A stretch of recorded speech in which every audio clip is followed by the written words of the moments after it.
And we're recording. All right. Here we are, everyone. Welcome back for my next podcast. And today's a real treat. I'm joined by Master Chris Collins.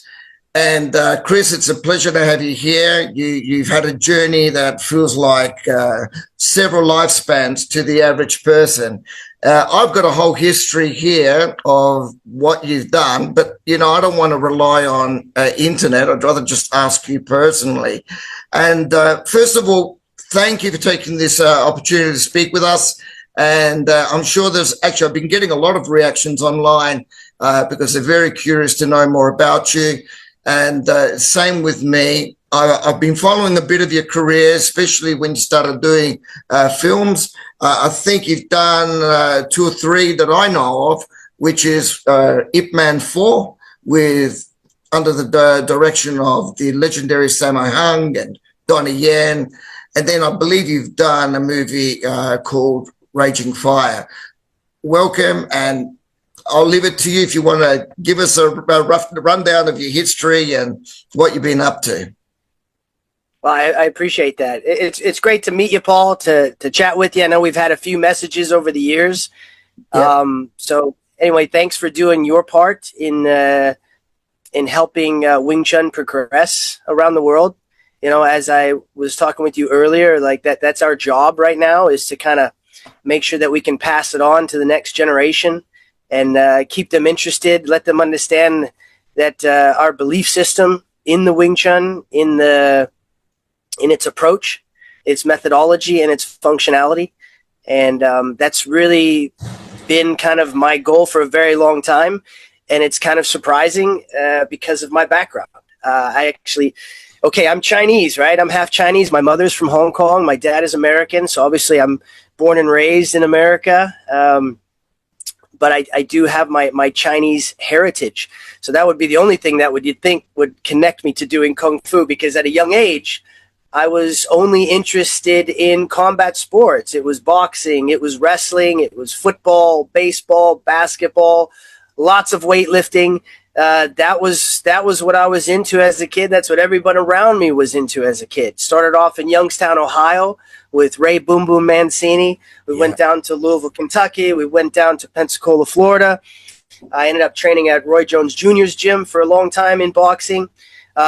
Always continued the wrestling throughout. I was never very serious about that. I was more serious about my boxing. I really enjoyed that. But at the time, there was no real future that I could see myself taking, no matter how good I thought I was. We went to a lot of different gyms to go and do amateur fights, and I felt very confident in my boxing. But seeing a future as a professional, it didn't really make sense to me. I loved football. I loved playing football. That was my entire dream, was to play American football professionally as my passion. I didn't get there. I managed to get to college to play football, and I quickly realized that I wasn't as passionate about it as I thought I was. I was probably way too immature when I got to college, to tell you the truth. I loved to party too much. I could throw the best keg party on campus, off campus. It didn't matter. And that didn't go very well with my coaches. I remember my coaches were they're like, "God damn, Collins, your stock is rising." I remember it was like mid-season, my freshman year. And then I was like, I need to take this shit seriously. I was a running back. I was a defensive back. Primarily, I was a running back. That came about really my senior year of high school, where I would be like all-county, offensive player of the year, things like that. So I really gravitated towards the football. But anyway, in college, I remember getting to a point where I was like, okay, I can really do this. I love this. But then I felt the passion drain out of me because I wasn't doing good in school. I didn't really care. And I was reading a lot of military books, lots of them. I just loved it. My dad was in the Navy. My granddad was in the Air Force. My uncle was in the Army. Really? So they all served, Korean War, Vietnam War, all that stuff. And I was like, I was really trying to think of like where I could matter. You know, we all want to matter. We all want to feel invaluable in some way. And I wasn't seeing that in the world of football anymore. I guess I just lost that bug. And I was like, fuck it. I'm going to join the military. And I wanted to like join the hardest thing possible, just to test myself, challenge myself. So I joined the Marines. Best decision of my life. I think the Marines are the best institution in the world. And, you know, I'd love for my son to join and be a Marine, but at the same time, I'd love him to keep going the direction that he's going. How old's your son? My son's 18. Yeah, so he's old enough to join. Wow. Yeah. But, you know, I want him to go his own direction. I try to teach him as much as I can to kind of be prepared. I'm one of those patriotic Americans that believe in civil service, believe in the military, law enforcement, the fire department, the medical. Like, I think we should all serve a bit just to understand what it means to serve a greater good. Whatever it is a person believes, that's your society, and you got to protect it. So I definitely grew up with this jack of all trades belief from my father to always be prepared, always be ready, whatever the situation. And I think that was probably what brought me to Wing Chun, which was just out of this world. I was stationed in 29 Palms in California, and we'd have our leave on the weekends, and I'd go out to the park, and I'd always, you know, I'd bring my buddies, you know, we'd go hit the mitts, do whatever. And I would see this old Chinese man at the park, and he'd be doing some weird stuff. And I'd look at him like, what is this guy doing? Didn't know what it was. And one day I just was like, I'm going to go talk to this guy. And I go and chat with him, and he's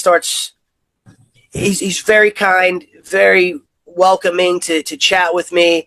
And I'm like, what are you doing? What is this? It looks cool. I didn't understand it. And he said, this is Wing Chun. And I'm like, what's Wing Chun? You know? And he was like, have you ever heard of Bruce Lee? And I was like, of course I've heard of Bruce Lee, you know? And he's like, well, that's what he started with. I was like, oh, no shit. That's really cool. And he looks like he's 70 years old, but he moves like a young man. Like, he looks good the way he moves. I'm just like, that's amazing. You know, if you imagine taking me at, you know, a 20-year-old moving like that, like, wow, that's an unstoppable force right there. I really liked it because it was effortless. You know, I'd play spar with him, right? Yeah. Just to like move around with him. And I'm like, dude, this is phenomenal. Like, we need to put this into the young people. So anyway, that was the first bug being planted in my head of, you know, let's explore this a little bit. So I finished my MOS school, and then I go back to my unit. And this whole time I'm thinking about it. And along the way, I start really getting into like Eastern philosophy. I'm reading a lot of these types of books. Maybe I was like searching for myself. Sure. And, you know, I come across this one book, and it talks about all these different martial arts in it. It's a huge book. I can't remember the name of it. But every chapter was like a different type of martial art. And it would talk about the philosophy behind it. And I came to the Wing Chun page, and it was talking about the philosophy, the theory behind the Wing Chun, but they would actually do it the way that they were talking about it. You know what I mean? Yeah, right. Whereas sometimes you would hear martial arts and they talk about the theory, they talk about Buddhism, they talk about Taoism or something. I'm just like, well, I don't really see any of that in the movements. Whereas the Wing Chun was really talking about, you know, the guiding principles and things like that. So it was more physics and science. And I really liked it. And I thought, man, this is really where it's at. And so I started doing a bit of research. I saw some guys that were teaching different types of Kung Fu styles, but not Wing Chun. And I'd go and visit them, and I was just like, oh, dude, no, man, I'll tear your head off. Like, this is not going to work. Yeah. And it was because they weren't real. They were just guys teaching different stuff, and, you know, the kids liked it. But for me, I was like, no, dude, like, it just wouldn't work. Whether I would be thinking about my boxing or my wrestling or even just football, just like, dude, I'm just going to take you down. Yeah, right. So it took me some time. So I kept reading about it, kept doing my research, and then while I'm training in the Marines, you know, we got all our kit on, right? Full combat load, and I keep thinking about like being ambidextrous, being coordinated, being able to access everything in a fast, efficient manner. That was always what I thought about, because in sports, that's everything. It's everything, like you get the ball from the quarterback, like how you hold it, how you pocket it, how you plant your foot, how you go, like everything. There's so many details in it. And so, and a lot of the other guys were the same. We don't talk about these things. And I remember just thinking like, man, we should be better at this. We really should. Right. We'd go through our regular type of, they'd have martial arts training, but I was just like, now it's much better. Now they have the McMap. But I was like, it should be better. So, I was very fortunate that I was able to go to my command and request to go to Hong Kong and study Wing Chun formally and bring it back to the Marines. That was my goal. I was like, I really want everyone to be better. So that was like me going to Hong Kong. That was crazy. So what happened there? How did you make this transition from America where, man, if I can backtrack a little bit, so you basically grew up, and I sort of identify with you because it seems like you grew up almost with a double personality, because you're half Chinese, half American. And did you feel that sort of worked against you in your youth? Like, did you grow up with problematics like, racism and, I did. I mean, of course, it's always there. These things are always there. I've always noticed them. I've always experienced them. I think one of the biggest contributing factors to my decision in life to base what I wanted to do on physicality. But I tell you, and these are just like instances. It formulates a type of thick skin, but I think we all should have thick skin. That's what I love about America, is like anybody can do anything. Anybody can accomplish anything. It doesn't matter where you're from, but you got to be able to perform at the end of the day. So I realized that very young. It doesn't matter who you are, what you are, but if you want to belong, you better be able to perform. Otherwise you're just useless. So I always made sure that I was of use, so to speak. And then from here, basically, man, you made such a huge transition, because I'm not sure how old you were, but I gathered, so you were full-time in America, and then to transition to Hong Kong, I guess you probably what? Yeah, I'm early 20s. Yeah, very early 20s. And then so that was great. That was fantastic, because I was like, man, I'm going to go to Hong Kong. I'm going to learn this awesome Kung Fu. I'm going to bring it back to the Marines. I was super pumped. And then I get here, and I had like my mom and dad's old suitcases. They were like they're like red and a blue one. And they had those metal clasps that, like that. Yeah, right. Yeah, from like 1960. And I arrived into Kai Tak Airport, and like, man, this place is intense. And that was a really tough time. Not tough as in like it was, it wasn't really demanding in any way. And like, you could figure it out, but like it became tough in terms of I had no way to earn money. So, I mean, there was times where I'm like stealing fruit and veggies from the market. Shit. I'd go to this like place called like Oliver's Sandwiches, and when you would walk in the door, they would have like a line, like a lunch line, right? And you could like grab the food that you want, or ask them to make you a sandwich, and then you would have to walk like an L to the cashier, and then they would pay. And so I had no money, so please forgive me, but like I would be standing at that lunch line. I'd put a sandwich and a cup of soup, and I would stand there and wait until the cashier would look to her left, and then I would like turn to my right, and then I would sit down and eat my one meal for the day. Yeah. Like, so grateful that I was able to do that. Or the same thing at the market, trying to get apples or oranges. I don't know. Sometimes I think they knew that I was doing it, but they felt bad for me. That's the way Actually, Chris, I should advise you that these people from the markets, they contacted me and they want their money back, man. Yeah, right. Show back out. Give them some apples. Listen, I have to interrupt you. I have to interrupt. Sorry, mate. 2 minutes remaining on this, so I'll send you straight away the link.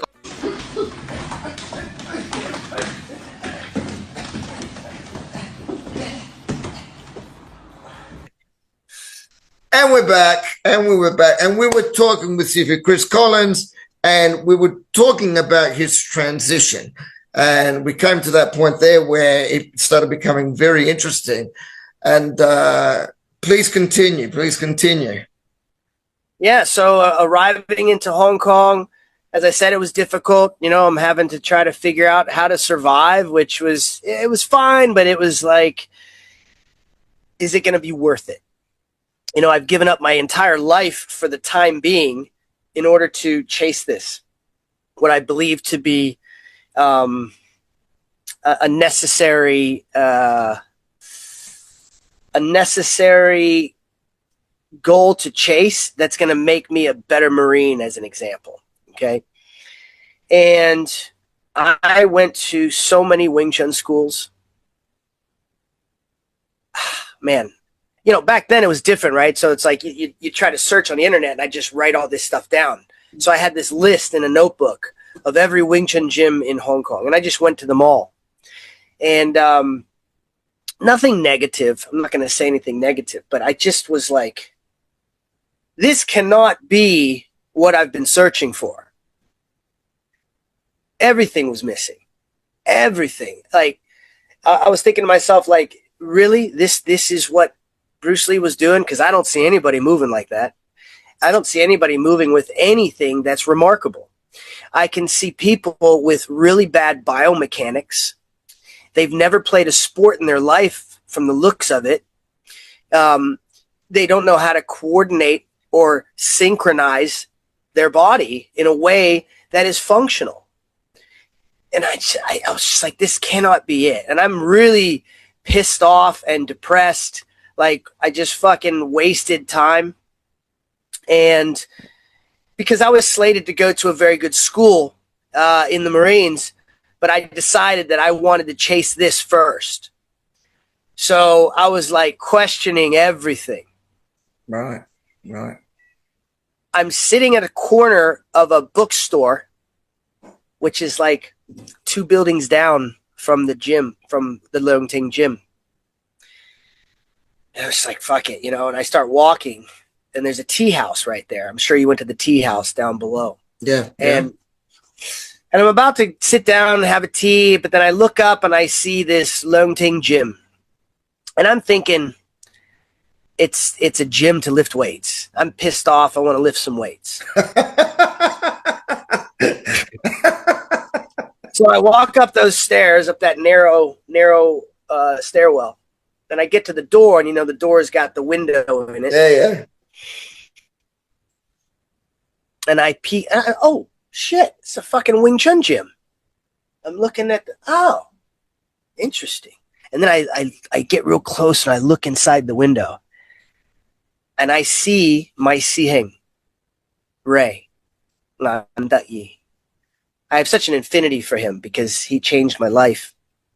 Very good friend. And little guy with hands that were like hammers. And he's moving around on that floor, and he looks amazing. More fit than Bruce Lee, kicking fast, punching fast, just moving like water, like a branch on a tree. Like, and I knock, and he stops, and he walks up to me, opens the door, and he's like, "What do you want?" And I was like, I'm here to learn Wing Chun. He's like, "Go sit down and wait for Sifu." I was like, okay. So I sit down, and he just ignores me, and he just goes about doing his thing. He's on the wooden dummy, he's in the mirror, he's on the bags. He just looks fucking phenomenal. finally, my Sifu Cheng shows up. Cheng Chuen Fun. Cheng Chuen Fun. And I sit and watch. He starts the class. He says, "You interested to learn the Wing Chun?" And I said, "I think so, yeah." He said, "Okay, you can sit down and watch." I said, "Thank you." I sit down. And Sifu Cheng is, we call him like Ting Sit Yan. You know, he's a very straight and narrow person. Yeah. He's not going to choose left. He's not going to choose right. He's just right down the middle. He's a good human being, good family man, works hard, good solid Wing Chun. And I'm watching him just like effortlessly just beating up all the students in the nicest possible way. You understand? Like, smile on his face, puts his palm on their face, takes it away, you know. Yeah. And I'm like, this is what I was looking for. I looked how he was moving. He was connecting his body correctly, you know, the way he would turn his hips and the knees would align and all the stuff that's important for alignment and stability, but effortless. And I'm like, after seeing how Ray moved and then seeing that he was his student and then seeing Sifu Cheng teach, I said, okay, sign me up. I'm in. So I went up to Leung Ting's office, and his wife's there, and I sign up, you know, and do the whole thing. And I basically gave all of the money that I had left over to pay for as many months as I could. And I remember he was talking to me, you know, he was like, I didn't really pay much attention because I didn't know who he was. I wasn't really interested in what he had to say. I was interested in Sifu Cheng. Right. And so I was like, okay, thank you so much. And, you know, he just asked the normal questions, you know, like, where are you from? Do you have any world titles? And this type of thing. And then I just started training with Sifu Cheng. And I tell you, that was like, that was a very, very tough time. So there was a period where I was sleeping behind that bookstore on those suitcases. Because like I said, I gave up all my money for as many lessons, many months of lessons as I could. And I'm in that academy every single day, and I'm just giving like one move to do, right? And I'm staring in the mirror, and I'm thinking to myself, I'm like, I get it. I can do the move. What's next? Like, come on, someone give me some attention here. This was for months. I'm questioning again. I'm like, okay, this was a waste of time. What am I doing here? Am I now dealing with the opposite side of racism? I'm now the white guy. I'm the guaylo, right? I'm like, fuck, you know, opposite direction. You know, like, who am I? This sort of thinking. And then I'm, you know, in the academy, there's all the mirrors on all the walls. So I'm on the front part where the little bench is, and I'm facing those mirrors. You know, I'm doing my tonsils, I'm doing my movement, and I'm really frustrated because I'm training my ass off. And then I can see in the mirror, into that mirror, into that mirror, into that mirror, that my Sifu is watching me. Okay. For the first time, I'm like, oh, okay. He's noticed me. And then, okay, Chris, come. And then he starts to teach me. It was as if I passed through this test of character. Am I here to stay? Am I here to really train? Or am I like every other Westerner that pops into this gym to take a photo and say that they trained at the academy? You know what I mean? Yeah. I know exactly what you mean. I often talk about this. Yeah. And so I was like, finally, now I'm learning. Now it feels like, okay, all right, I'm on it. I remember, you know, sending a note to mom. I'm like, finally, this is like happening. You don't have to worry. It's all working out, you know. And then, you know, time goes by. I'm training, getting better. I'm loving it. So that was a really fantastic time, because I was like, okay, now we can get to work. Now the work can begin. And you want me to keep going down that direction? Grandmaster Cheng Chuen Fun. I'm sorry if I don't pronounce that right, but I have very warm feelings for him. When a few times that I went to Hong Kong, and there was a period that Sijo was doing the court cases, and so he gave me permission that I could train with him. And apart from that, he also healed my arm, because in Hong Kong I'd ripped this bicep doing a projectile on this huge guy, right? And it ripped 40% away from my arm.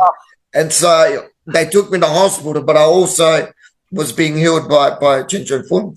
And he really, look, I've got such nice feelings towards him, because I even remember Sijo saying, sorry if I interrupt, by the way, I remember Sijo saying that he was the only real, at that time, the real worldwide qualification for 10th level. He said he's number one in that sense there, right? And the times that I went to do the private lessons, unfortunately, I didn't do any films, because I didn't ask, I didn't feel comfortable with it. But my wife took photos, and man, I couldn't get over how much he worked me, and it was just work and work and work. And he really emphasized doing the jut-chi and jutting continuously. And so it's like my shoulders were totally destroyed. But when I got back to Italy, I can't explain to you, but I completely changed from that interaction, even in my fighting ability, because I was doing full-on security at the time. And I told my brother, I said, this stuff that I did it for hours. We did about 5 hours in one day, and it was just, he massacred me, and I couldn't believe how light he was and how much he just kept working me. And then he'd stop to pause, he'd rotate his hips, right? And then he'd get back into it again. And I couldn't believe how much energy he had. So I was, I was very grateful. Really I was very, very grateful. I didn't have, obviously, all the time you had, but being an honest seeker, I tried to extrapolate as much as I could. I still think I've got his card of his business where he heals bones. And I did a footage of it too, put it on the net. And when he was healing me, people would pass by his business, and they'd take photos of what he was doing to me. He was like a real celebrity. It was amazing. Okay, I'll shut up. Bruce will start talking. No, it's I love to hear stories about him because he's such a good man, and I loved the stark contrast between his Wing Chun and Leung Ting's Wing Chun. Exactly. I really enjoyed that, and that opened my mind a lot, because every week we'd also train with Leung Ting, and so when I'm training with him, I'd feel something completely different versus my Sifu. And just as, the other Sifus in the gym would also feel different. Everyone had their own idea. And that was really an important moment for me, because I realized, number one, I get to learn from these two great martial artists, their perspective. And then I get to create whatever it is I feel from it. Because they had very different personalities. And as you know, your personality comes out of your martial art or your sport or whatever it is you do. And being able to see that let me know that it was okay to have my own view, to have my own perspective. I remember like the first time I started doing like instructor training with Leung Ting, and we were doing I forget whatever section or something, and I started to do my moves. And at that time, I was really fucking fast. I was young. I was, in terms of like optimal performance and athleticism, I was at my peak. And I remember I did it, and he just his eyes got so big, and he just looked at me like, man, who the fuck are you? And I was so happy, because I look at him and I see how fast he moves, and I was like, cool, he noticed me. And then from then on out, it always felt good because he'd always single me out. Okay, come on, Chris, let's do this. Chris, you show them. Hey, all you guys, you all are so bad. You need to do it like Chris, And I was just like, this is so great, man. I love this, and it just felt good because, it's the same, right? When you're on the football team, it's, you want to be the person that they trust to put the ball into your hands, right? You want to be the person that they need you to score that goal at the end, right? So it felt good. It was a very good feeling for me. It really helped me with my confidence to go the direction that I believed in. I remember there was a very specific time in my training where I was like, I was really stuck, and I'm sure this happens to all of you that are listening to this, who have that passion for Wing Chun, and you kind of get into this rut, of like, am I getting better? Why am I not getting this? Why is it so hard to understand? So I had a few different profound moments that changed me. And the first one was when I decided to stop lifting weights, and I lost a bunch of weight. I went down to like 150 pounds because I was like, I want to move like these guys, and I'm too big. And I know that I'm very athletic, but why can't I do it like them? And so I decided, like, I stopped eating meat. I got really thin. And then I told myself, at any moment, if I feel myself to use strength, if I get stiff, I'm wrong. 100%. No questions asked. No, I can't debate with myself. I have to fix it. And so that was my first way of identifying the problem. And as we know, once you identify the problem, you solved half of it. And that was half of the puzzle for me towards sussing this out. It was very important because I stopped trying to be stronger. I stopped trying to resist. I would allow myself to just let my energy be free. And in return, it allowed me to utilize those core principles. Because obviously once you can release your force without intention, mind you, once you put intention into it, it tightens. You lock up the joints. And so I took away any intention and just let myself be free. And I remember I was punching on my rooftop, and I was punching 10,000 punches a day for 10 years, guys. And I remember just punching and punching and punching. And one day the arms just went free. And it felt effortless and so fast. I was like, holy shit, I'm on to something. And then I went to training that day. And man, I went through everybody. And even Ray was like, whoa, what happened to you? You got it. You understand. And I was like, holy fuck, dude, this is amazing. Like, I don't feel like I need to direct my arms. I just needed to just let them go.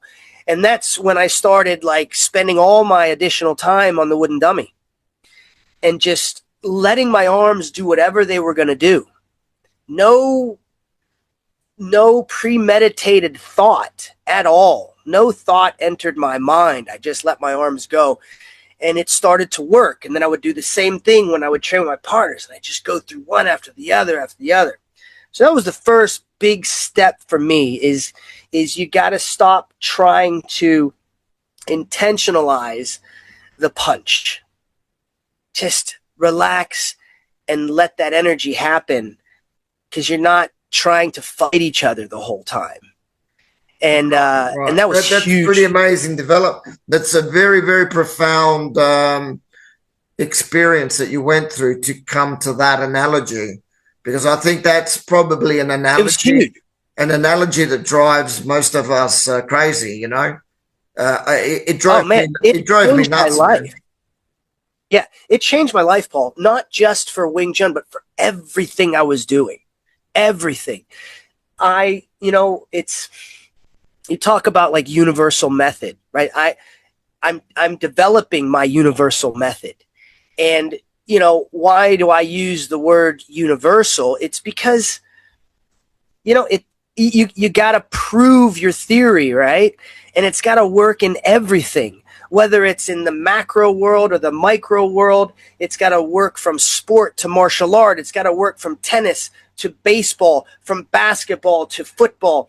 It's got to work from Wing Chun to Jiu-Jitsu, from boxing to Muay Thai. Like, it doesn't matter. Your body, your mind, it doesn't know that this is what we're doing. It doesn't know that there's a name to this. All it knows is there's an objective. And once you identify the objective and you follow those tenets, those core principles, it works. Why? Because it's science, it's physics. Everything is based on gravity, right? So I really drive myself crazy with this type of thinking. It all started with reading books by different like physicists and mathematicians. I am none of those, okay? I'm not good at math and I'm not good at physics. But I was reading this book, and it was a gentleman by the name of Eric Weinstein, and he's talking about developing a theory for everything, and he's a mathematician. And he was, because you have Einstein's theory of relativity, okay? And you have Dirac's string theory, and then you have Lang Mills' quantum mechanics, and then you have this guy trying to find a way to connect everything through like geometry and math. And I mean, those of you that study this stuff, you know a lot more than me about it. But what it did was it planted a seed in my brain. And that was, I need to find the connecting factors for it all. That has always been my goal for 30 years. It didn't matter whether I wanted to be a football player or a Marine or a boxer or a wrestler or a Wing Chun person or a jiu-jitsu person or a carpenter or a bladesmith or a motocross person. It doesn't matter. It's because it's all the same stuff. Like, we're all searching for skill development. I made a decision early on in my life that I didn't want to be a fighter because, one, there was no money in. There was very small money in it. And you limit the amount of skill that you wanted to develop by like 50%. Because if you want to fight, you got to fight like 2 to 3 times a year. In each of those camps, you got to take like 2 months. A 2-month camp is 0 skill progression. It's all about optimizing performance for your body and mind to be able to do everything in a fast, functional manner. Speed, power, timing, precision, over and over and over and over again, right? It's like if you're doing, op tempo in the Marines. It's like, hey guys, we're going to prepare for deployment, so we're going to train until it's faster, until it's better, until everything is uniform. And you're not trying to learn new skills at that time. So if you take 3 fights a year, that's 6 months gone of skill development. It's just about being tough. And being tough is not real because, as you know, as we age, it just goes away. Very true. It's gone. True. It's perishable. But what do we keep forever is our skills. If I develop skills, it doesn't matter if I'm 20, 30, 40, 50, or 60, I can pass those skills on and I can continue to build on those skills.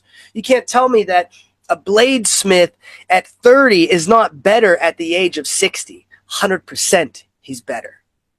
So we may train in the physical realm, but we must develop our skills inside of that. So that has always been my personal quest of trying to make sense of it all. It's how I teach my son. It's now how I try to teach my students. Before, I didn't do that. Before, it was too new. It was like I didn't understand what I was grasping onto. Like I told you, when Patrick came to me from Sweden, in his words, like, Sifu Chris, no one has ever did that to me in my entire life. And I'd like to think I'm pretty good at this stuff. And I'm like, dude, I think you're awesome, man. Like, it's really great. And he's like, no. Like, this is something new. I need you to teach this to me and my students. And so, like, I spent like 3 years trying to pass all this on, but I didn't know how to do it the right way. Like, okay, what is the right way? I was like, so I didn't understand how to reprogram these people because they had learned a different way. Yeah, yeah. I only knew the way that I learned. And I was like, how do I fix this? And it was, everybody just wanted free chi sao. I was like, okay, I'll do free chi sao. But then after a couple of years, I'm like, look, you guys are just paying me to beat you up. It was literally, I would have like 8 hours. And I'm just like beating people up doing free chi sao. And I'm like, this is fun for me, but I'm not really doing much of like making a legacy here. Like I want to develop you guys. And so then it was like, okay, well, let's do sections. Okay, let's do that. So then I'd start breaking down the sections nice and clear. These are the principles. This is what we're doing. You do it this way, it's more efficient. Don't do it like this. And that helped a bit, but then it really didn't fix it. So how did we fix it? Boom. You go back to the beginning. And so I was too strict. You know what I mean? Like I was like, okay, we got to go back to the beginning. We do it just like this. This is exactly how my Sifu taught me. This is how my Siba taught me. We do it like that. We fix it. But that's like, it's such a slow process.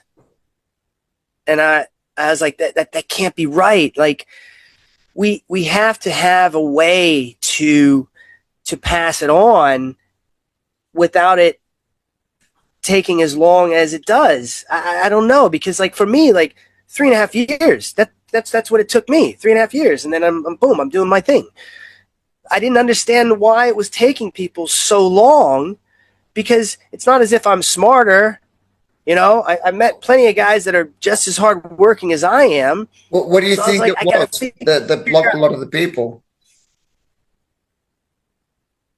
I was saying, what do you think it was? I think a lot of it is because I mean, in terms of like people in Europe or the Americas, it was, you're so far from the source. It's like, okay, I'll give you an example of, so yesterday, one of my students, this is in jiu-jitsu class, right?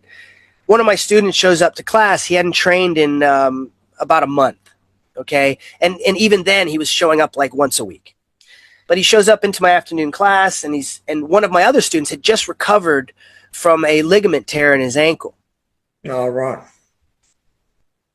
Okay, so we're rolling, everything's going good, and like behind me, I can hear, like if you were to hear a bar fight, right? You turn like, oh, that was louder than normal, which means I could hear like people moving at 100%.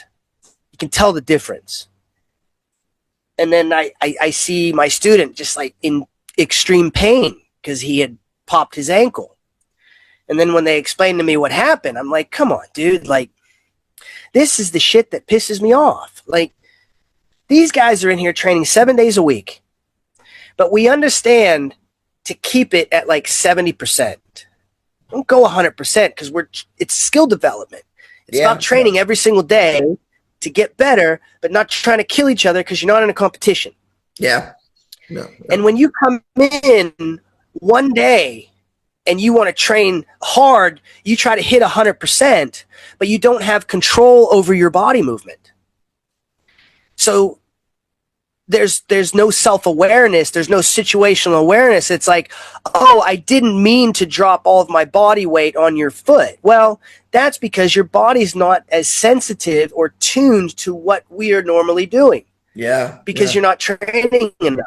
There's no frequency.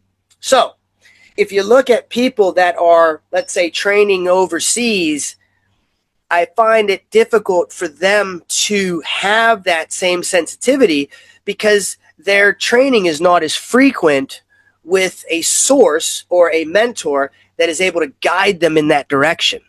Not about fighting, but it's about like, dude, you're missing so much in between. It's not like you just go from A to B. It's that in between. It's A.1, A.2, A.3. And you need to feel those changes that are happening right there because you're moving too fast. Or you're trying to spend too much time making it fight functional, like let's fight, let's be hard. And then but there's a time and place for that. But I think if you spend more time developing the sensitivity, you don't need the other stuff. My experience or my research proves it to myself. So I don't have to prove it to other people, but I proved it to myself. And what was that? I spent about, 10 years straight just focusing on the Wing Chun, nothing else. I stopped doing any boxing sparring. I stopped doing any wrestling. I was just doing my Wing Chun. And 99% of that was doing Chi Sao, okay? I wasn't doing a bunch of fight training, just basically just Guo Sao and then work on the dummy, you know? And, you know, there was a small stint of 2 years where I went and I was fighting around Asia. Another story. But I'm sure and then one of my buddies, I'm sure we'd like to hear one of my buddies eventually. Okay, yeah. So one of my buddies was a 1FC fighter. He was like a K1 champion, Muay Thai champion. He's fucking phenomenal. From Africa. And we opened up a gym in Central to where I was teaching Wing Chun and Kali. He was teaching MMA and boxing and Muay Thai. We had other guys teaching others. There's like 5 of us. It was a massive place. It failed, but it was there. And one day, one of his training partners didn't show up. One of his sparring partners. He's like, and I was at the gym, and he was like, "Hey, Chris, you got time? I need to do some sparring," because he had a fight coming up. And I was like, yeah, sure. And all I could think of was like, fuck, dude, I haven't sparred in like 10 years. Like, I've just been doing Wing Chun. And we sparred. We ended up doing about 10 rounds. Like, fantastic. And afterwards, he was like, he had so much fun. He was like, dude, why are you not fighting? Like, what the fuck? And I'm like, what are you talking about? He's like, dude, that was like phenomenal. I had so much fun training with you. You controlled your punches, but you were fast and powerful when you needed to. Like, you got the takedowns when you wanted to. You held me down when you wanted to. And then when we were moving, it was like, Evan, he was like, it was great. I really enjoyed it. And I was like, man, thanks for saying that. You know, like, that means a lot because I haven't done that in like 10 years. And me and him became like sparring partners for like 2 years. And then he moved. So that was my experience to prove the point. Now, maybe that's just me. I don't know. I can't say yes or no to that. But to me, I was like, oh, so you don't need to be doing heavy sparring to be good at the sparring or to be good at the fighting. Because all I was focusing on was getting good at the Chi Sao. Because for us, when we trained the Chi Sao, you learn to respect that spring because when it popped out of there, you got a bloody lip. So it wasn't like you were doing drills. It was just normal. It was you know what I mean? It was just a normal thing. And so again, that was like another spark in my brain. Like, you know, that led me into Universal Method, why I teach the different structures in that way.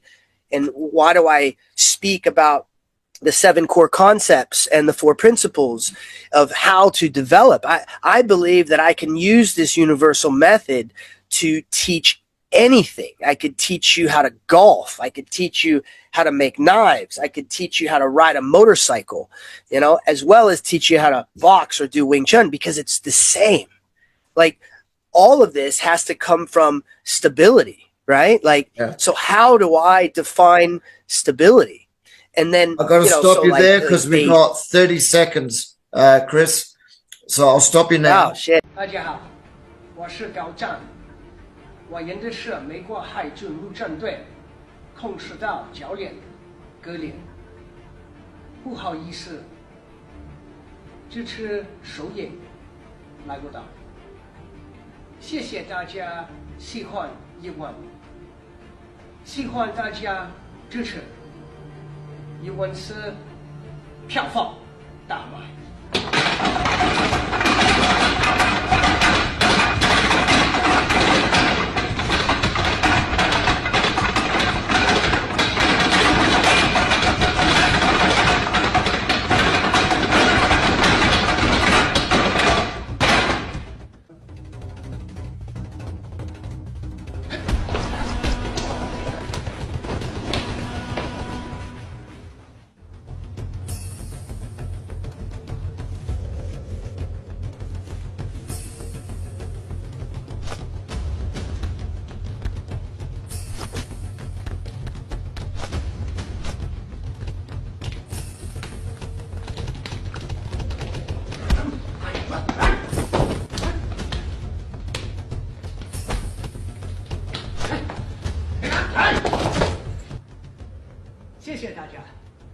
是高战。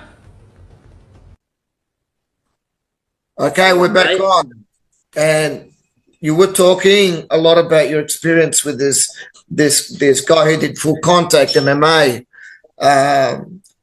Sorry to say this, but So I listened to you. So that helped me a lot. Yeah. No, I was just saying that I listened to you. That helped me a lot. Sometimes you say things that really connect with a lot of my personal experience, and so I understand what you're saying, especially when it comes to about self-awareness, how to use your energy, keeping that control, enhancing everything you do. That's really cool. That's really important, I think, for a lot of us.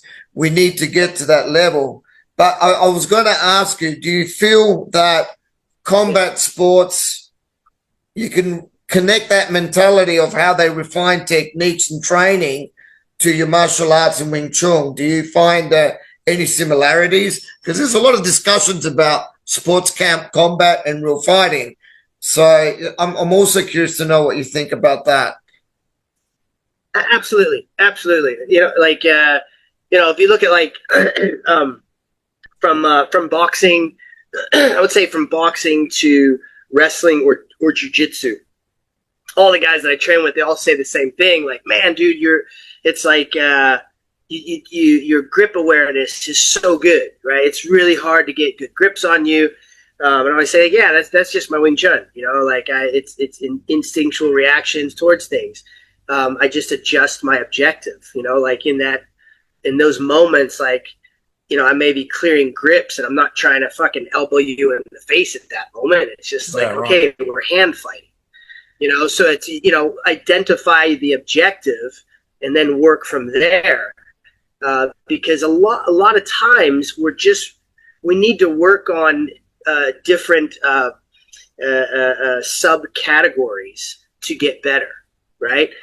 So that's one of the big things I talk about in my universal method is like, you can't overwhelm the nervous system and expect it to perform, because when you overwhelm the nervous system, it's gonna freeze up, okay? Because it doesn't have any certainty in what's going on, right? The more uncertainty that you present, the more anxiety that the person is going to feel.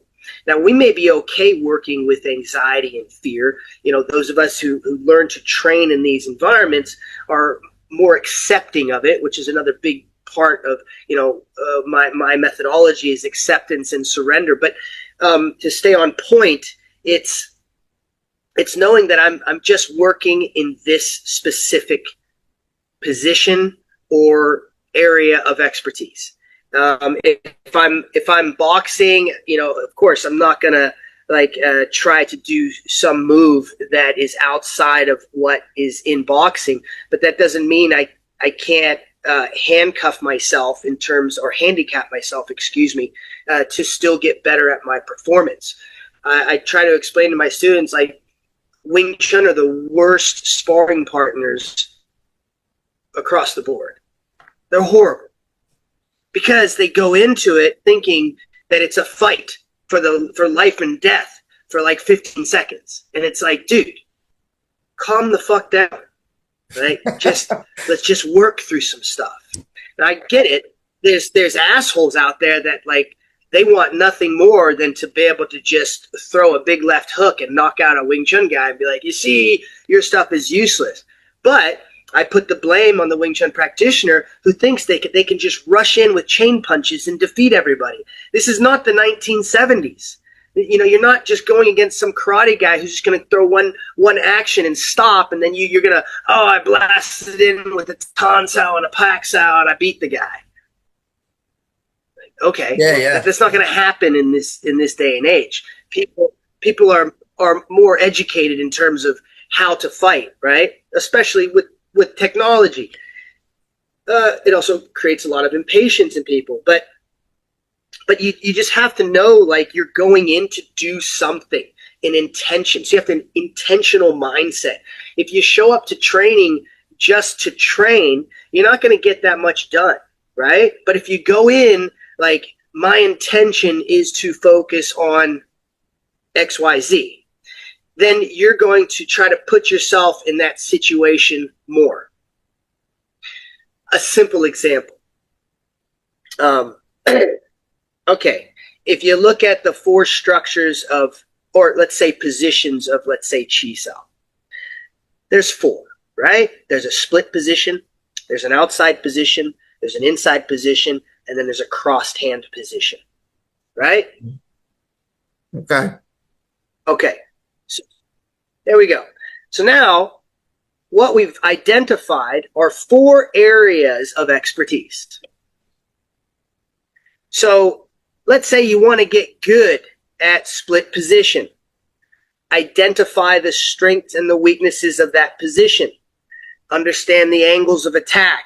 Understand what principles are at play in those positions, i.e., if your hand's on the inside, it needs to go up. If your hand's on the outside, it needs to go down, right? Because if I'm on the outside and I punch up, then it's going to let your arm free to hit me. So if we understand that, okay, now we understand, okay, well, if we stand right in front of each other and we're both squared up, we both have the same chance to hit each other. Yeah. Okay. So now if I shift the angle a little bit in my favor, now I have the advantage. For example, if I have a high Bong Sao position and a low Fuk Sao position from the split position, if I shift my angle clockwise a few degrees, now my low Fuk Sao position will have a strong advantage over your Tan Sao. And my Bong Sao will have a strong advantage over your Fuk Sao, simply by adjusting an angle. So when you play in that position, both of you are learning to develop more expertise in the split position. Instead of going, all right, let's practice section 1.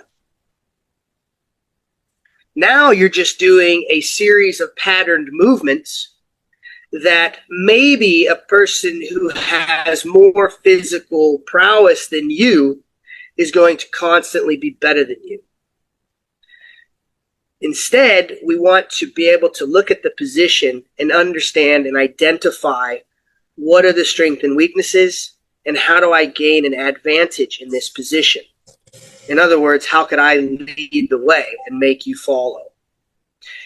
And I think these are very, very important things to be able to identify in training. And in jiu-jitsu, I would do the same thing. If I'm trying to pass guard, I'd get into a split position and I would spend my whole afternoon training in that position.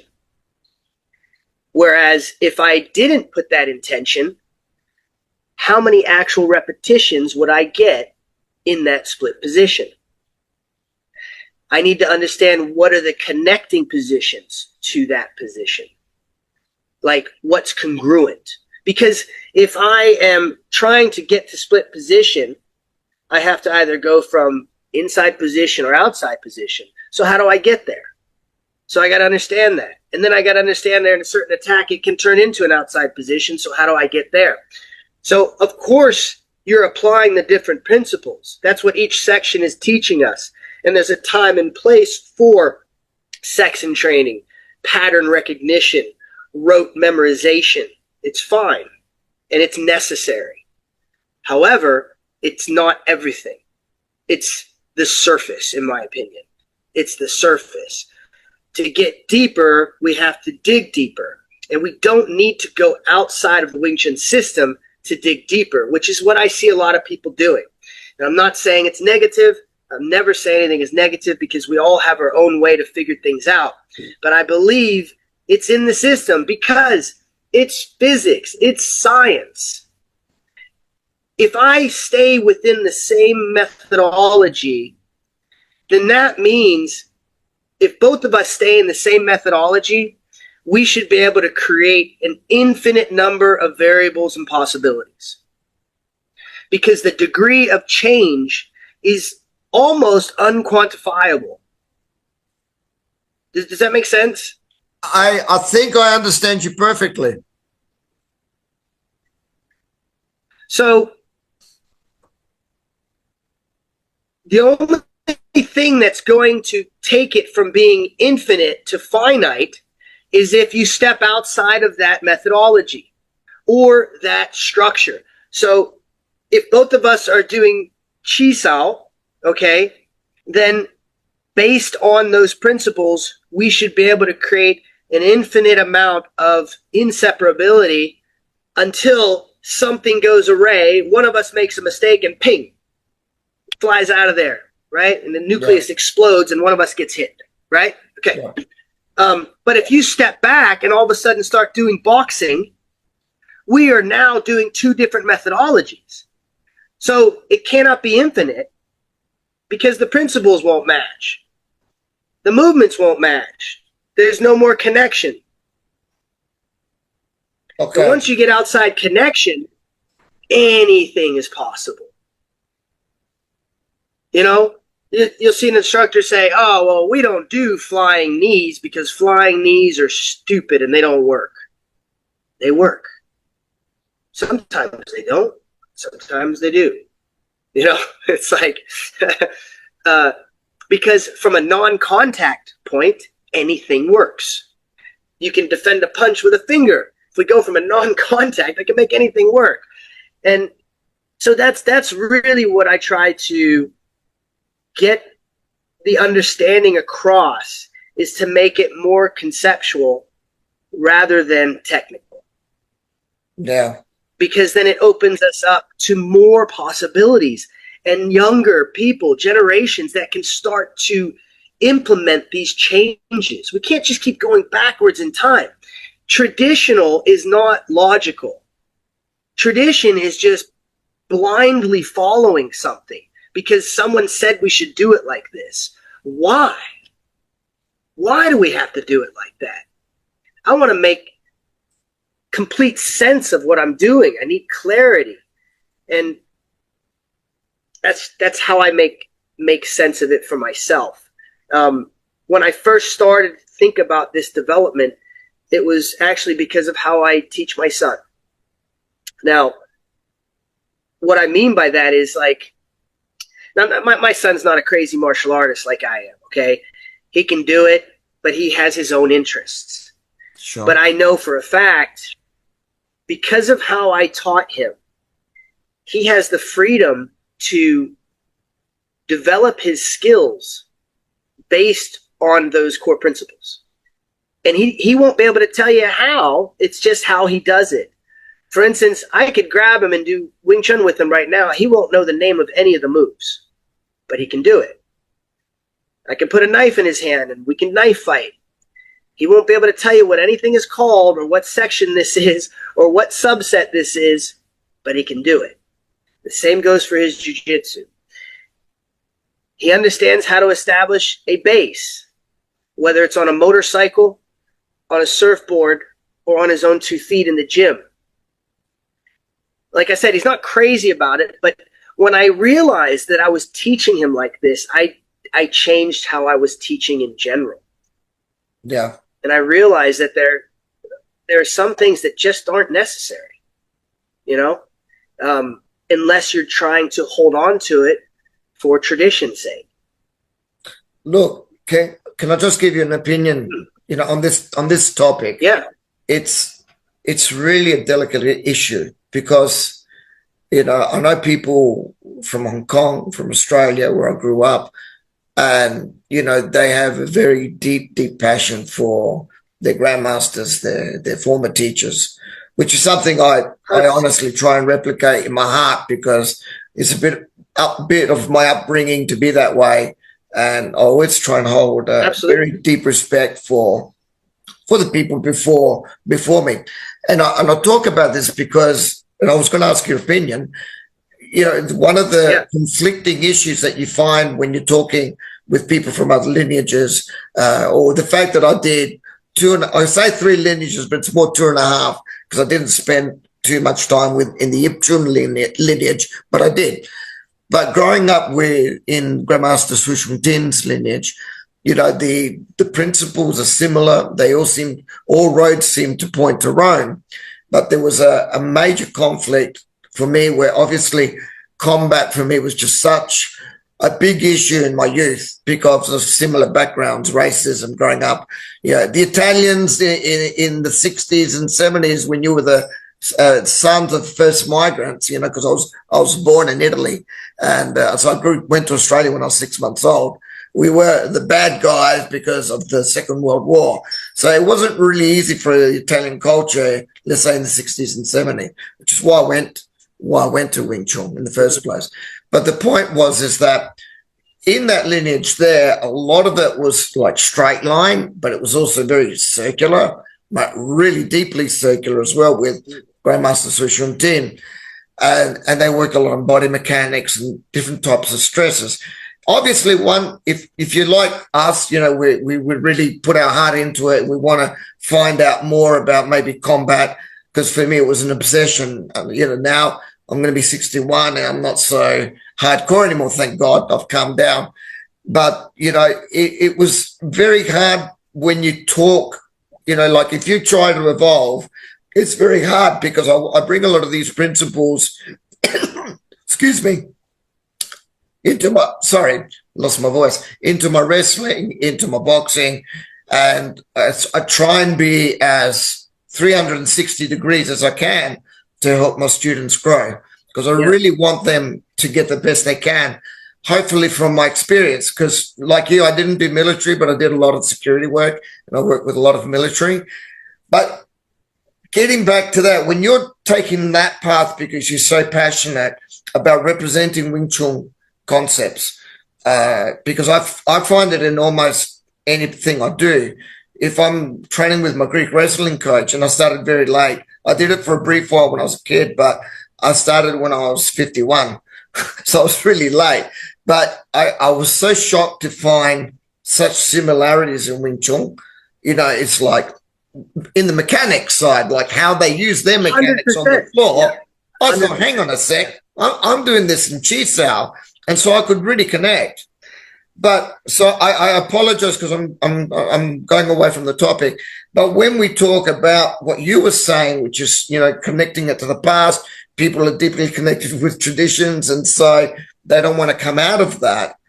That's where I've found the problem over the years. But I still deeply respect it because, I don't know, for example, I know Grandmaster Cheng Chuen Fun really deeply worked even within that structure, but he put like 1,000% into his body mechanics, right? And so what do? It's like when you've spent a whole life developing just that, because from my understanding, worked from just working on the Sunim Tao. Okay, yeah. So anyway, I think you know what I mean. So do you find that problem as well when you have to relate the way you think about Wing Chun? So what I think about is, again, it comes down to your objective. What is the objective? What is your objective? And you can't just say, not you as in general, but you can't just say, I just want to be a better fighter. I just want to be a better martial artist. It's too vague. We can't deal in vague or vaguality or vague terms and make progress.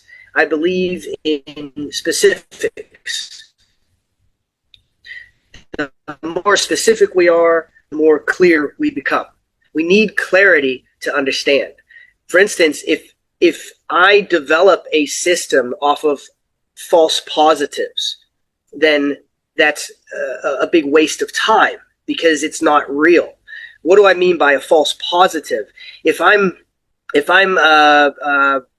never boxed in my life and I'm teaching Wing Chun and I'm saying, this is how a boxer punches and you're going to win by doing this, this, and this. Well, that's not real. That's a false positive because it's not against someone who can really box. So you have to understand that in order to make what you do work. And that also comes down to an individual effort. The same would go for wrestling or jiu-jitsu. You mentioned earlier, like you found so many crossovers. You're like, this is the same. I'm doing this 100% because it's physics and it's science. And over the years, people have found the most efficient way to do things, especially in combat sports, because competition yields evolution. right? The problem with Wing Chun or your typical Kung Fu's is that there is no competition in order to separate the flock. You need competition in order to, again, yield evolution. But we don't have that, so you have to do that individually in order to make yourself grow, right? And this is very hard to do because you can't create, I've seen people try to develop these Chisao championships. It's a waste of time. I have one of my students, he's been with me for 15 years. Okay, yeah, so he came to me and he was the heavyweight, right? He was the heavyweight Chisao champion of Hong Kong. And he came to me and it was just like, okay, oh, and then what? Right. And then so he realized like, okay, that didn't really do anything for him. And then it was like, oh, it's time to learn Wing Chun. I have another student who started Wing Chun with me. Now he's good. He's young. I'm putting a lot of hope into him because he's in his 20s. But he won like 3 Wing Chun competitions and he's never done a day of Wing Chun in his life because they're forms competitions. And I'm like, what? He's like, yeah, I did all that. I did the long pole. I did the wooden dummy. I did the forms. But because he was a world-class wushu practitioner, okay, he represented Hong Kong. Because he understood showmanship. He understood how to be on stage and project confidence. He understood how to look into the eyes of the judges. So he won. But so this stuff it doesn't really mean anything, and he understands that now. But it's tough, is what I'm saying. So what I'm hoping to create, is something called 1 minute scraps. And basically, as I do my seminars around the world, I'm going to allow all of the individuals to pay. I don't know how much yet, but to participate in the 1 minute scraps tournament. And all the money that is put into the pot, I will not take any of it. It will go towards the winner, right? The only prerequisite is that the only rule, I should say, is that you cannot be a professional fighter. You cannot be a professional boxer or a professional MMA fighter. You got to be just your regular guy. So I'll make weight limits because I think it's fair. And then I will have each of the people that want to participate. It will only be with stand-up striking. You have to wear little 5-ounce gloves, okay, and a mouthpiece. And I will be the referee. And you'll fight for 1 minute, let it all out on the line. And this is great because you don't have to be a super tough guy with a bunch of great conditioning. You should be your regular Joe who just needs to feel, what does it feel like to go at it? And so I'm hoping that I can create this fun event for everybody at my seminars. And because I also think it's a great way to build camaraderie and friendship and bonding, because too many people talk about so much nonsense. And I just want to be like, if you want to speak badly about other people teaching and doing this, and this is right and this is wrong, go fight. Just stop telling people they're right or wrong all the time. So this is what I want to do. It's good for the young generation. I want them to get excited about it and push themselves and challenge themselves, so they can understand, there's a lot that goes into this for themselves, and you should respect it. And when they do this, they can get back to training together. So that's one of the things that I want to start building. And every country I go to, I want to be able to. I think that's going to work really well, man. I think it's going to work well. I think if you prepare it properly, we did it for 3 to 4 years, our version, because I always wanted my kids or the students to make it real. But so we had these crazy fight quests, which started in one of my homes in the country in Italy. And so we literally did it on the oval because I had a massive field. And it worked well, but we needed to really up the protection. So we wear headgear, ball protection, and stuff like that, because it's a little bit different. They go wild, but you have to learn I had to learn to contain it and put a little bit of regulations, just a little bit, because even there they can injure themselves. I was doing these because it's a bit different. Sparring is different than fighting. And I think a lot of people don't understand that. Like I can have a great session of sparring and get a lot of stuff done by intentionalizing what I want to work on. Maybe I want to work on my entries. Maybe I want to work on my counters. Exactly. But when you're fighting, you're going right in and you're trying to destabilize and you're not stopping. And it's a completely different world. And because I think understanding how to fight in different arenas is very important. Like what level are you willing to go to? I remember, doing security for so many years. It's, we're not allowed to just hit someone. We have to restrain people. And that's difficult in itself, right? Because, next, you're getting charged with GBH and that's not a good thing. And that's why I quit doing security work, was because I got so fed up at one time at a guy and I put him down on his back and I kept punching him until my arms were tired. And that's just because of frustration and working late hours. And I stopped doing security after that because it can screw your mindset, mate. Working security. Yeah. It's, people don't understand it. And it's hardcore, mate. It's hardcore on the psychology. You become a different person that you don't necessarily want to be. Exactly. I remember at the time, I told my wife at the time, I was like, I can't do this anymore. I don't like who I'm becoming, because it just makes you constantly just like thinking that everybody's an asshole and everyone's out to do something wrong. And, I got stabbed in both of my hands, and I'm just like, fuck, dude, this is like ridiculous. It was fun for a while. There you go. Right. When you're young, but after a while, it's like, once you've done it, once you get it, if you can switch gears and do something else, I think it's better, right? It's wiser. So this is what I'm trying to do. I totally agree. Yeah, and this is why I want to make it 1 minute, because it limits the amount of damage you can do to another person. And then, you might fight 2 or 3 times before you guys get to a final, and it's individual. So it's not like, oh, I'm representing this school and I'm representing that. It's like none of that. I'm not having any of that.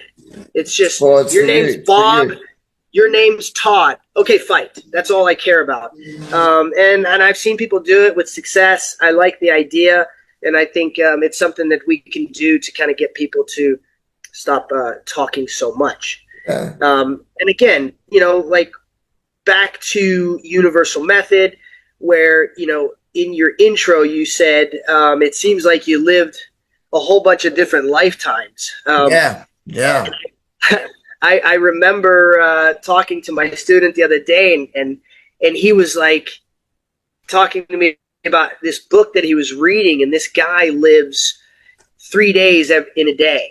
So he has like a morning where he does certain things, an afternoon where he does certain things, and the evening where he does certain things. And he's like, I was totally thinking about you, Sifu, because you're like this. It's like, I might wake up early in the morning and it's all about doing carpentry or knife work, or it's lifting weights, or it's running up mountains, and then it's into the early morning, afternoon, and then it's all about like I'll do some MMA training, I'll do some jiu-jitsu training and no gi, and then into the evening I'll do my Wing Chun. So it's always kind of like completely different worlds. Or at the same time, at a more zoomed out scale, it would be, I'm on a movie set and I'm trying to... I was just about to ask you about that. Yeah, I was just about to ask you about that. Man, how did you keep all that connected?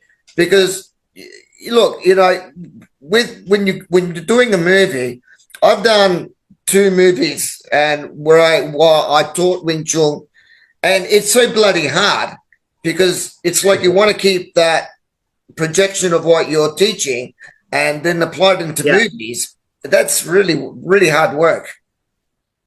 So again, it comes down to objective. Like, what am I trying to achieve? Am I like, when you're in a movie, you're not fighting each other, right? So your objective is not to fight. Your objective is to move with this person without having any delays. Your job is to try to create enough tension so that the audience can see that you are internally fighting against one another. Both of us trying to steal the show, so to speak. By doing these things, you create a natural, organic tension. And then again, with the objective, it's am I trying to showcase a particular martial arts style, or am I trying to showcase an emotion? Am I trying to showcase pain? I think these things are missed on a lot of movies, where you see the action, but you don't feel the emotion. Yeah. Like right now we're in develop for my movie, which is currently named Silent Echo, that we're going to start filming next year. And, Okay. I want to bring physical pain and emotional pain. I want to bring revenge, retribution, and and vengeance into this movie. But I want the audience to feel how much pain that my character goes through from so much loss, from always having to figure out a way to come out on top because of so much loss and because of the stakes. And I think I love doing it. I've done 12 movies now, and Really? I wish I could. Are they all combat movies or? Yeah, I mean, they're all martial arts types of movies, action movies, that type of thing. Yeah. None of them are Hollywood. It's all Hong Kong and China movies. Yeah, but that's where the best ones are made, man. I reckon the best Hong Kong movies are made at home. Yeah, I mean, back in the day, in the old days, they'd make 55 movies a year. Now they make like 5, so it's slim pickings nowadays. But if you want to make something, you have to go after it. You have to make it for yourself, and that's what I'm doing. So, I've managed to put myself together with some great people, great teams, and they've managed to go out there and get financing and make it all work. So I'm super excited to be able to. I just want to give my best shot, and I so don't what want to happens stop. if you become super famous? Then what's going to happen to your schools? Hopefully they'll get bigger. It's never really been awesome. about the money. I just want to keep doing it. I want to do my part. It's like, when Sifu Cheng gave me my Sifu title, he said to me, Chris, when you go out and you teach, remember, you don't have to do it like me. You don't have to do it like Leung Ting. You can do it your own way. And when it comes to making a living as a martial artist, he's like, really, there's 3 ways. You can teach, you can fight, and you can make movies. He said, fighting's probably the easiest because you can be selfish. You can just focus on yourself. Which you did, right? So I did that for about 2 years, fighting around Asia in these really shitty conditions, which I wouldn't recommend to anyone. But it was purely for my own confidence to use Wing Chun and not rely on my boxing or wrestling. And I did it to where I was happy about that.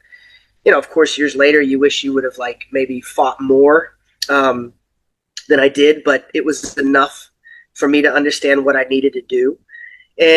But there's such a small amount of money that you can earn, and a very small percentage of people that can earn big money.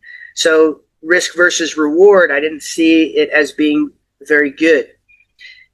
The second would be teaching. And, teaching is very difficult because you have to be a master of your craft. You have to know inside and out the system, the methodology of what you're teaching, and being able to pass it on.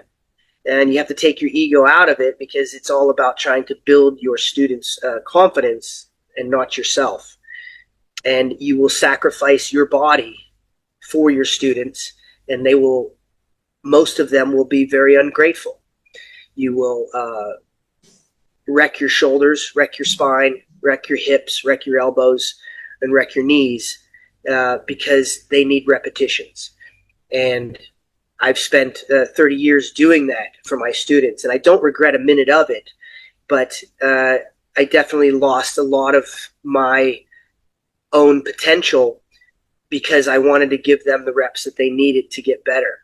And a lot of times they disappear along the way. That's the facts of life. The third one is doing film. Like Bruce Lee, who I love Bruce Lee. And I wanted to, so film would be the most difficult because no matter how good you think you are or that you may be, you need an audience that wants to see you. Because if they don't like you, they're not going to pay that ticket to sit in the cinema to watch you. And that's really tough because you don't have control over that. You can try to make your performance the best you can, but some of those scenes will get cut. Or your director wants you to be a certain way. Or the movie itself was not good, and therefore no one's going to see what you did anyway. So you really have to love it. You have to put all of your love into it. And not expect anything out of it. I just simply want to be able to put everything into this movie next year and leave nothing to chance.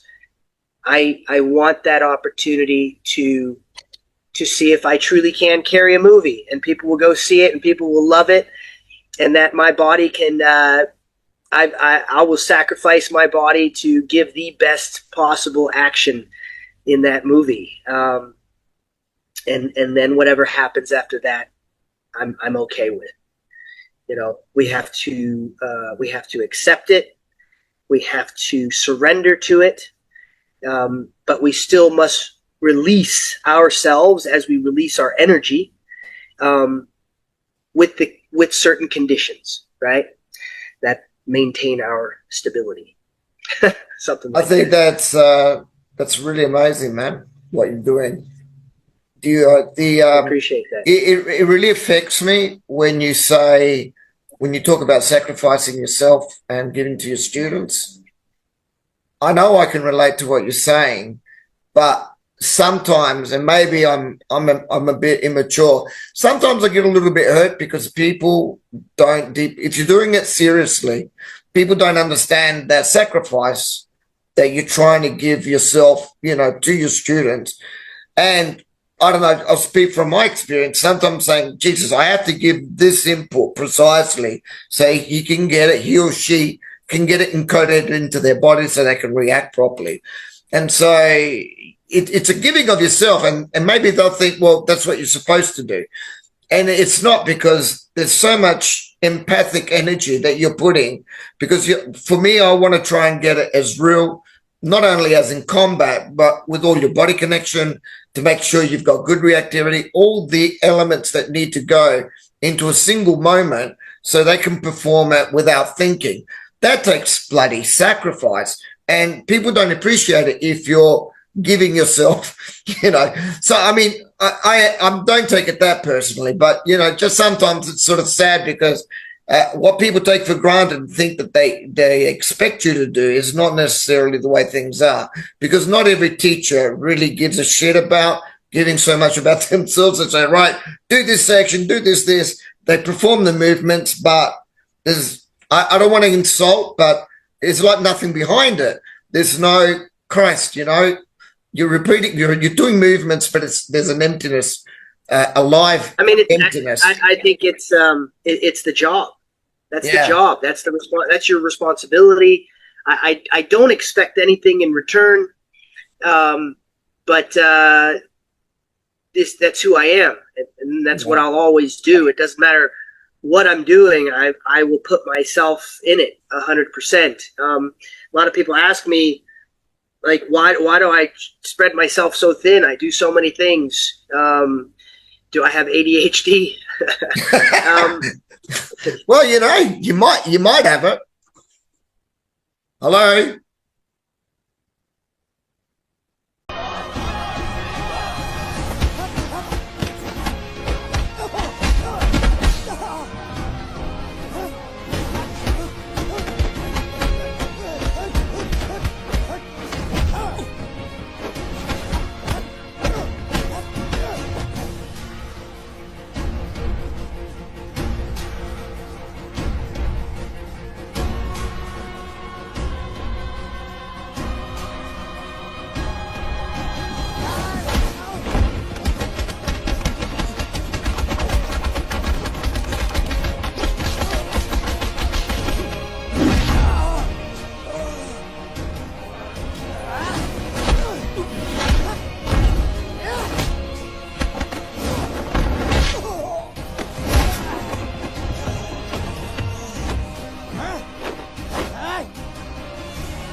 We're back, and I'm really sorry, Chris. I was really involved with what you're talking about, and I lost track of time.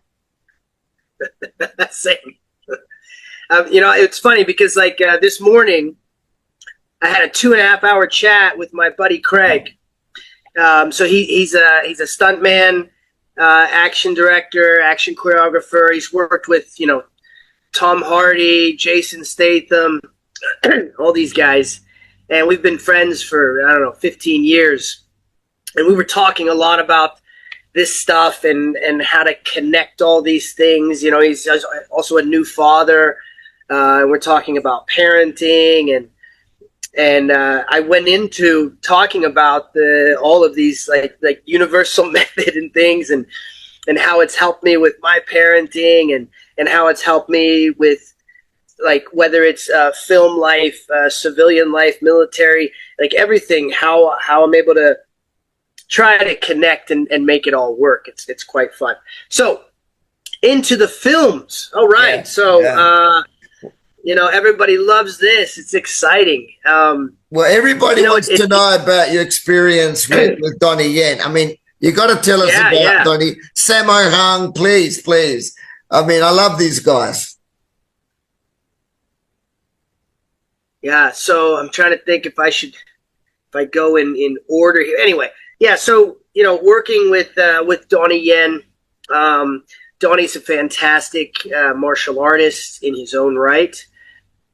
If you watch the movie Flashpoint, you can see his true desire and dedication to showcase a wide array of martial arts on film. Probably one of the first people to do it. He spent a large portion of his career early on in Germany, where they just gave him 6 cameras and said, have fun. And so he learned and honed a lot of his craft as a choreographer, as a martial artist on screen during that time. And then when he came back to Hong Kong and then they started to do Flashpoint, it was amazing. Really good cult classic. But it wasn't until Ip Man that he really became well known around the world and definitely within the Wing Chun community. It's actually kind of funny because I would go to some of my Wing Chun schools around the world and they would have a picture of Donnie on the wall as Ip Man. And I'm like, why do you have an actor on your wall? And I said, it's okay. He's a nice guy, Yeah, so, Donnie's great. He really is a good martial artist. Really good control, good speed, good power. I'd hold mitts for him all the time. We'd have training sessions in his place. We do a bit of Wing Chun, we do a bit of striking, and he can still bring the heat. It's impressive. I hope I can move that well at his age. And working with him, I've learned so much because it's not so much about the technique, it's about an orchestra that he's trying to compose. And I love that because he's a musician as well, right? He plays the piano. He's an artist, and he puts a lot of effort in trying to create that rhythm or that tempo in his fight scenes. So he's very good at that. And obviously, when he does the action, it's very good. So I had a lot of fun working with him, when we were doing Ip Man. Actually, I worked with him before when he did a movie called Big Brother, and he brought me in to ask me all these questions about it. And it was funny because it was basically, that movie was very similar to me being, from the Marines and then teaching English in Hong Kong. And then that was his character. I thought that was really cool. Not a big movie, but it was fun. Lots of cool martial arts in it. In Ip Man 4, working with him in that was a lot of fun, and obviously a huge treat for me because he's an icon in the industry. So I got to see how he visualizes a fight scene and puts it together. We were able to work it out pretty quickly, truth be told. I wish we had more time to make the fight scene longer, It's just that, like Yuen Woo-ping as the action director, he has a particular style, and he really likes to fill the screen, but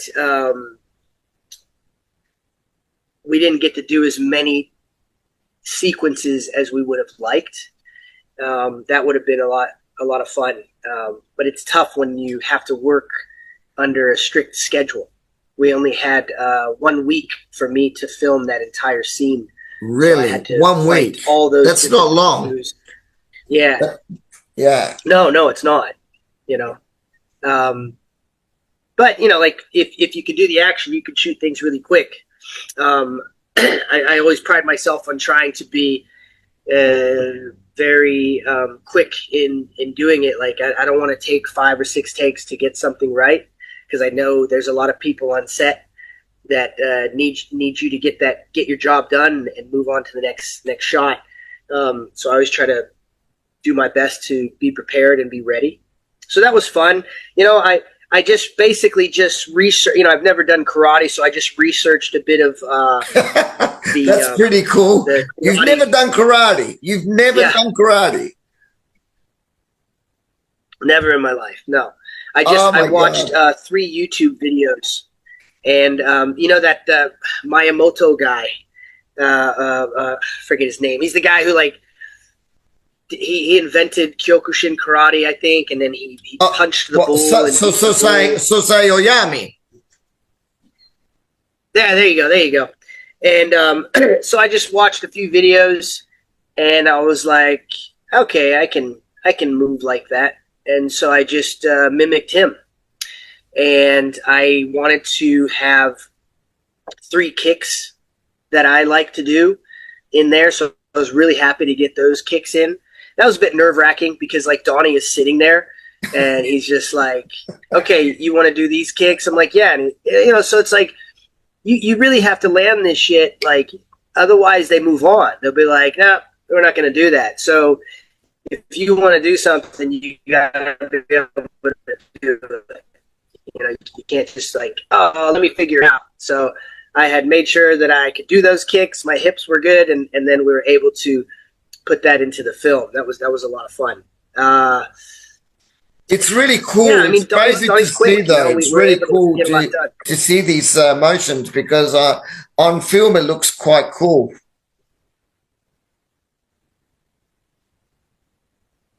Yeah, you know, like in the beginning when we first started shooting the fight scene, actually the action director Batya was like, okay, you guys just fight. And then I was like, okay, cool. And then so we just started moving. And then, you know, after about a minute, he was like, we can't use any of this. You both look like you're doing Wing Chun. Yeah, I was like, sorry, I reverted back, you know. So I had to like switch my style into that karate style because it was too easy to go right back into my muscle memory. Yeah. I slowed down my movements. And, you know, because I got to move at a certain pace that allows him to fill the half beats. You understand?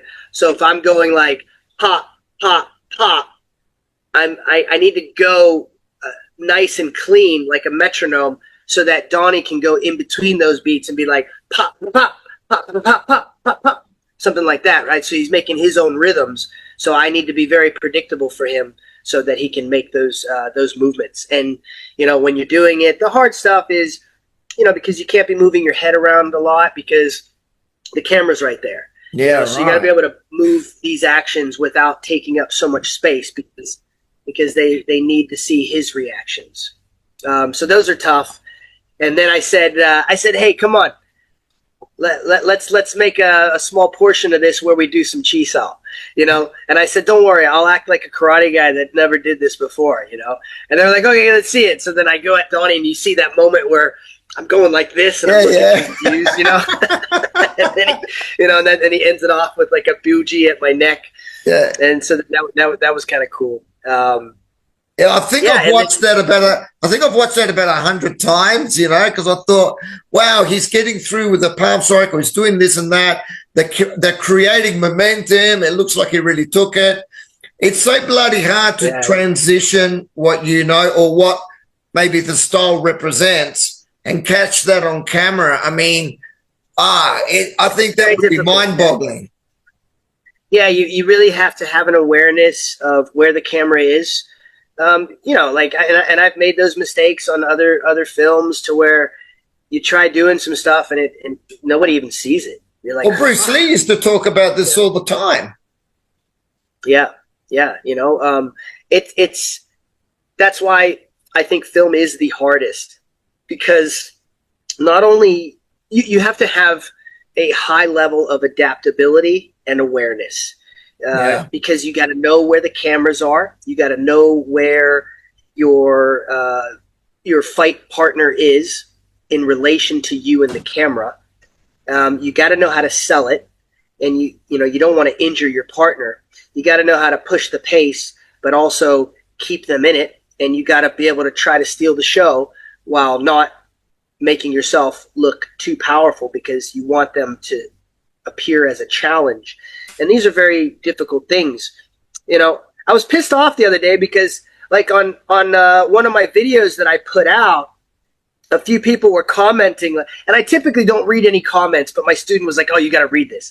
And it was like, "Oh man, any gym that you walk into that has a picture of Bruce Lee, you need to run."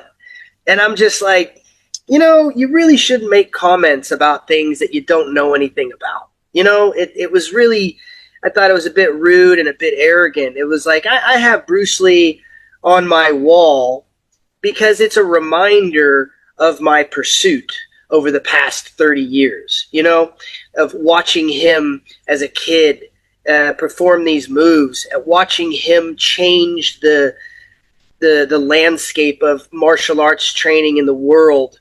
You know, how people started to cross-train and do different things, and give him a lot of credit for. But most importantly, it's because I'm still chasing my dream of being a successful actor on screen. And, you know, you have to bring a lot of persona and a lot of expertise into that. You have to be a master of so many martial arts to be able to pull it off, because we're not going to have the budget to use CGI and stunt doubles, you know? Yeah, right. And I really want to be able to do that. I'll tell you who I think is the best, though, the GOAT, is Sammo Hung. I think he's the GOAT. He's so amazing. And he's got heavy hands. He's got real hands.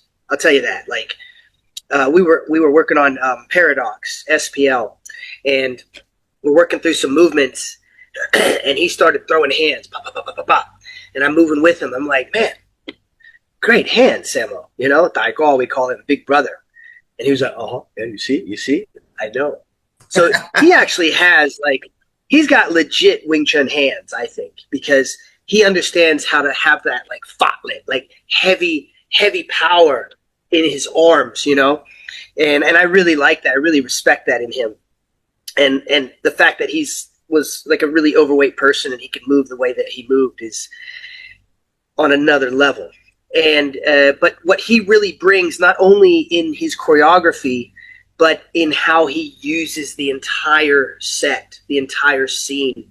And I love that, the way that he uses the space, the way that we might choreograph something, but then when you walk on set, it's a different feel. And he's like, oh, I want to use that. And I like how he thinks. When we were choreographing all the moves for Paradox, he was so cool that he let me do so much of it. So basically, like, when I got the role, I was the main villain in the SPL Paradox. Where I get to fight Wu Yue, I fight Tony Jia, and then I'm in that movie, with Louis Koo. It's like the second movie I was in with him, and it was massive. It was the biggest movie of the year, super successful, and my manager Paco was like, "Okay, we got your flight booked for Bangkok. I want you to pack for 3 months, but if you don't pass Sammo's test, you're going to go home in a week." I was like, "Okay, understood." Shit. And So I get off the plane in Bangkok, and they asked me, do you want to go straight to the hotel or do you want to go straight to the training center? And I said, where's Sammo? They said, at the training center. And I said, well, then that's where I need to go. So we arrive, and I walk in. He's got his big belt buckle and a big hat. He's smoking a cigar, and I walk in, give him a nice bow, like, oh, man, it's so amazing to meet you. Like, oh, thank you so much for having me. He looks at me, and he's like, show me what you got. And he looks over, and there's 10 of his stunt team standing there. And I was like, okay, in my mind, I'm like, this is the test. So then I go over there and I fight all 10 of his guys, and it goes on for like 20, 30 minutes. And it's just bow, bow, bow, bow, bow, bow, bow. And I'm making sure that I'm showcasing as many different things as I can while fighting with them, right? So I'm doing Wing Chun, and this guy over here, I'm doing Kali, and this guy, I'm throwing some kicks, and then here I'm trying to do some boxing, and then I'm slipping and doing some takedowns. And it's like, ba, ba, ba, ba, ba, ba, ba, ba, ba, ba, ba. And he goes, okay, welcome to the team. And I was like, fuck yes.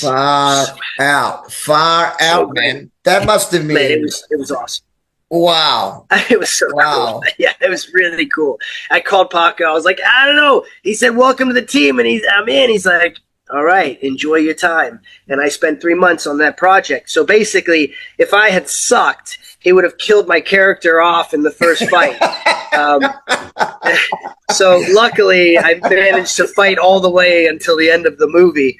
An amazing experience. I wish I would have understood more about facial expression and showing pain and emotion in my fighting during that. I got better, obviously, but yeah, I wish I could go back and do that again. I had such a great time. I learned so much, and it was so great because we'd go to the warehouse for our training every morning. As a team, we'd go out and we'd run 3 miles, come back, do some stretching. If there was wire work, we'd train some wire work. Otherwise, we just worked through choreography. And Sammo would cook meals. It was fantastic. And so me and Jun Biao was his like number 2. And we would just come up with the choreography. And so I came up with, man, probably 80% of all of my movements and opponents' movements on that film. He really let me do the stuff that I wanted to do while maintaining a particular character. And he would just come in and be like, okay, show me. And we would do it. And he'd be like, okay, this is great, but right here, switch this, make it a longer movement. I need a little bit more time because I want to do something with the camera. Like, okay, cool. And then this one here, he'd be like, okay, this is good, but here I need you to take a couple of big kicks. So in between that, run some striking. I'm going to place the camera here. So this is where I need to sell. And that was like, Sorry, man. So awesome. I learned so much because of that. Yeah. Sorry about it. It's okay. And then how we would, how he would set the cameras up at the stage. And I was like, just absorbing it all the best that I could to learn it. And like being in that cramped room, fighting with Wu Ye, for a couple of days, man, we did, I think it was like 40 movements without a cut, and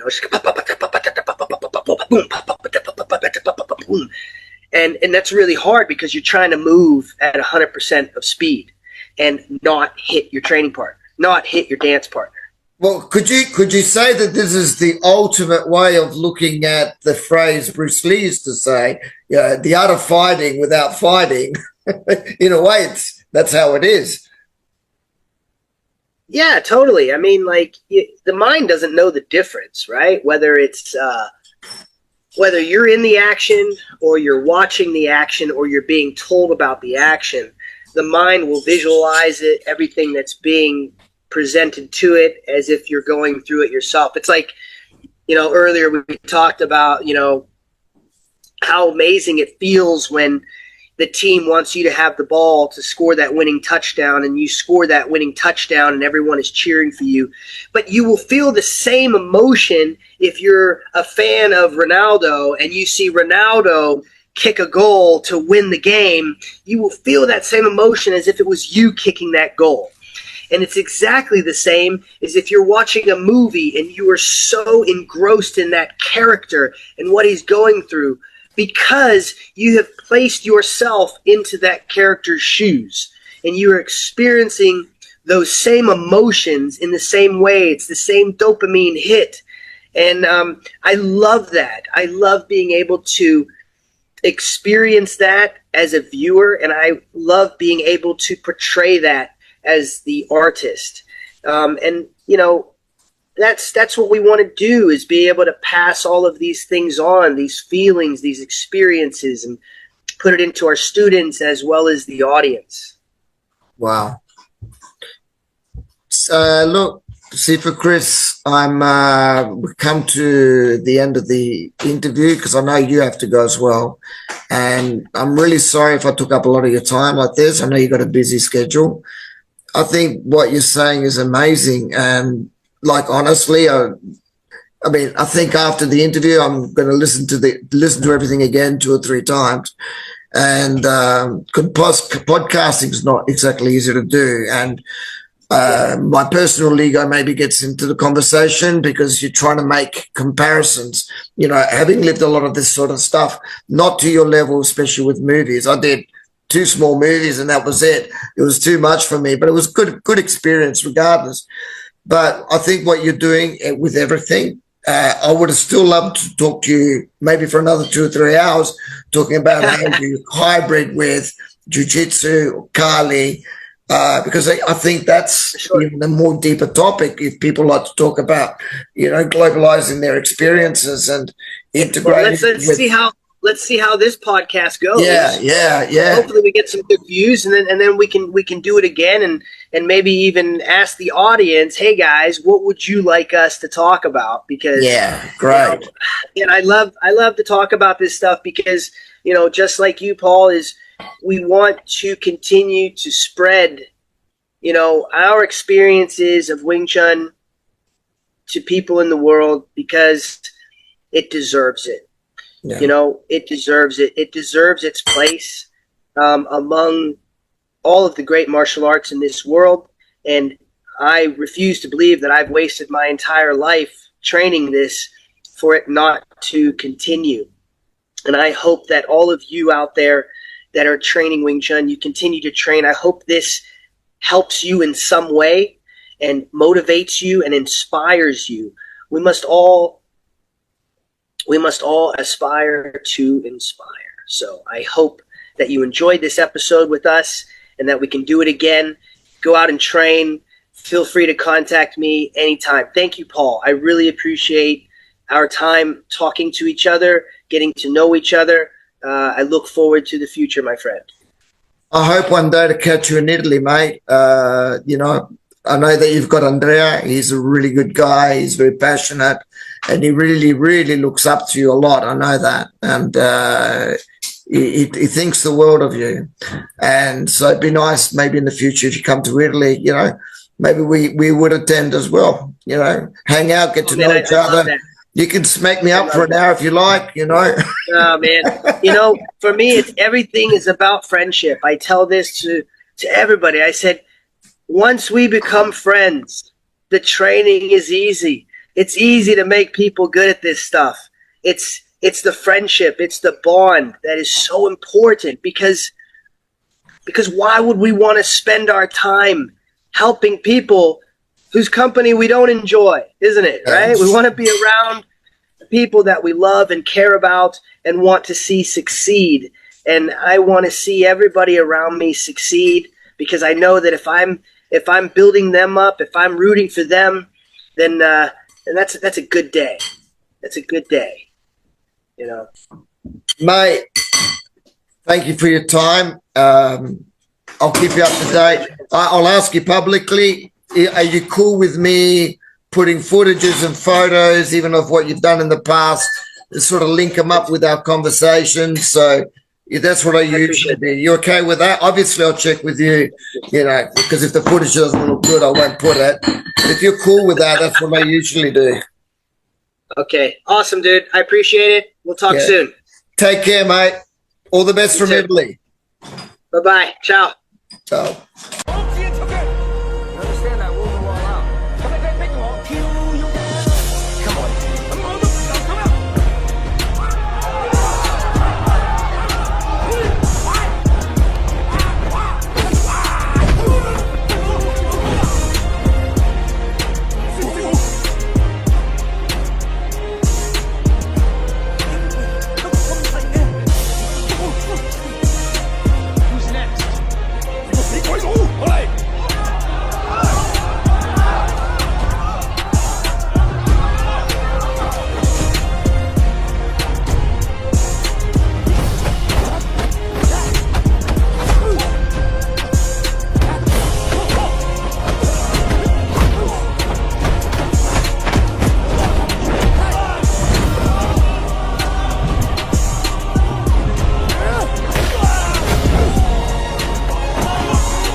Lady, I'll show you no mercy. 你不用留神，先顾好你自己。